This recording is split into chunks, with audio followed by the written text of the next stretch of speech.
Hey, good morning, everyone. Welcome to Monday. Welcome to Monday Minutes.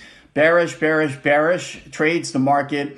2-year yields in and around 2%, a little above. We see expectations now for 2022 driving that Fed funds rate now another 175 basis points being priced in. On Friday, very hawkish sentiment from St. Louis Fed President Bullard, who's been hawkish but out in front in terms of the inflationary dynamics, saying he'd like to see the funds rate get to 3% by the end of 2022. Fed Governor Waller, not quite putting a number on it, but certainly talking about this notion of 50 going forward, which is clearly going to be on the table heading forward and should be on the table heading forward. The Fed is, for all intents and purposes, we know, and they've acknowledged that had they known then what they know now, they would have been tightening already. So it's not necessarily the acknowledgement now, it's the game plan going forward. And the game plan going forward is not that easy because real consumption is coming down. And that's the challenge for the Fed. So do you go in smaller increments here, keep going in 25 basis point increments,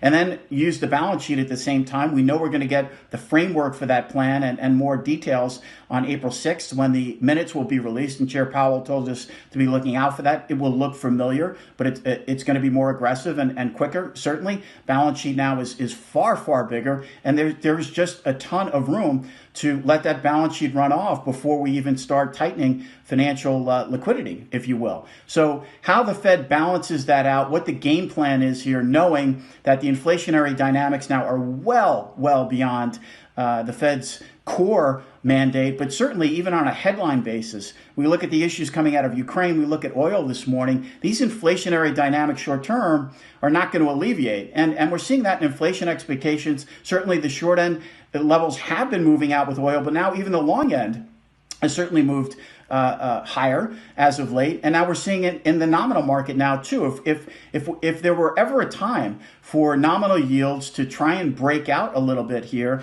and make a move perhaps that most people wouldn't be expecting, given that these levels have held, it's probably right now. So on the ground this week, a ton of Fed speak will be front and center.